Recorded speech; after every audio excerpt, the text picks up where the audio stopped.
या महाराष्ट्राचे मंत्री महोदय उदयजी सामंत यांनी मनोज जरांगे आणि आम्हा ओबीसी कार्यकर्त्यांना भेटण्याची इच्छा व्यक्त केली। खरं तर मंत्री महोदयांना आमचे हात जोडून विनंती आहे की तुम्ही 2 सप्टेंबरचा GR काढून 1 वर्ष पूर्ण होत आलं आहे, तुम्ही 2 सप्टेंबरचा GR रद्द करणार का? आणि सामाजिक मागासांच्या या आरक्षणामध्ये मराठा समाजाचं कुणबीकरणाद्वारे जो समावेश केला आहे तो तुम्ही रद्द करणार का? जर ह्या 2 आमच्या मागण्या पूर्ण करणार असाल तरच तुम्ही आमच्या भेटीला या, अन्यथा आमचं आरक्षणाचं झोपडं तुम्ही आज रोजी उद्ध्वस्त केलेलं आहे।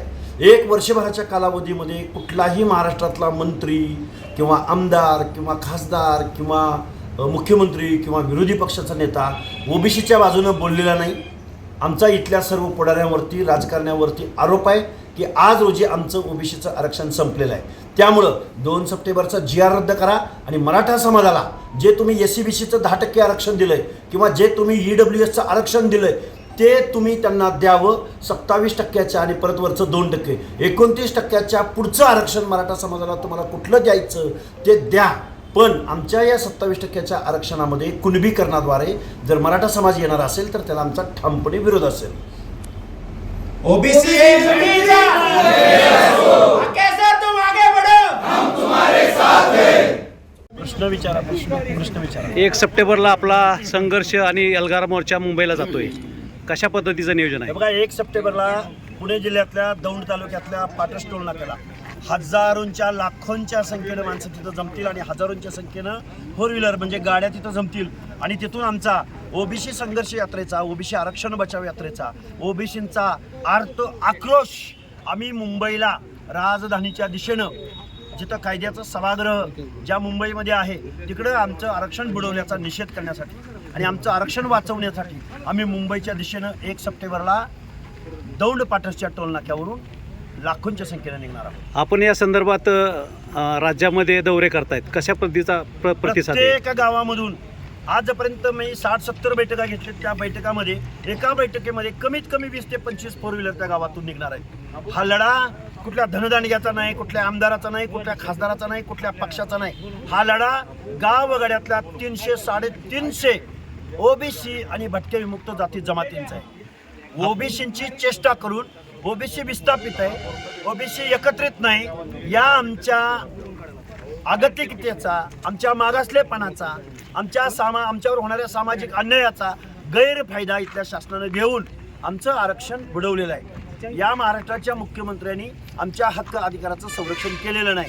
एका चौथी नापास माणसाच्या सांगण्यावरनं बेकायदा GR जे सुप्रीम कोर्टाला मान्य नाहीत, जे वेगवेगळ्या आयोगांना मान्य नाहीत आणि मराठा समाज जर ओबीसीमध्ये आला तर ओबीसी त्यांच्या स्पर्धेत टिकू शकत नाही, अशी आमच्याकडे शेकड्यानं उदाहरणं आहेत। त्यामुळं आम्ही आमचं आरक्षण वाचवण्यासाठी मुंबईच्या दिशेनं लाखोंच्या संख्येनं 1 सप्टेंबरला निघत आहोत। ओबीसी संघटित होतोय असं वाटतंय आता? 100% ओबीसी संघटित होतोय। इथं मेजर मायक्रो म्हणायची आज वेळ नाही, कोण पुढं जाईल असं म्हणायची वेळ नाही। वेगवेगळ्या जात संघटनांच्या प्रमुखांना आम्ही भेटतोय, त्यांना आम्ही सामील होण्याचं आवाहन करतोय आणि बहुसंख्येने निघेल। प्रचंड आत्मविश्वासाने तुम्हाला सांगतो की लाखोंचा जनसमुदाय मुंबईला निघेल।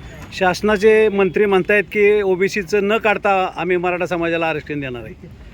ऑलरेडी ओबीसीचं आरक्षण त्यांनी मराठा समाजाला देऊन टाकलंय, कारण 22,20,577 प्रमाणपत्र वाटून झाल्याचं शासनानं जाहीर केलंय। हे आम्ही एवढी प्रमाणपत्र दिलेत म्हणणं हाच सुप्रीम कोर्टाचा अवमान आहे, हाच वेगवेगळ्या आयोगांचा अवमान आहे, हाच संविधानाचा अवमान आहे। कारण सामाजिक मागासांची अख्खी कायनात या सरकारनं मराठा समाजाला ओबीसीमध्ये टाकून ओबीसींचा सामाजिक न्याय हक्क जमिनीत गाडलेला आहे।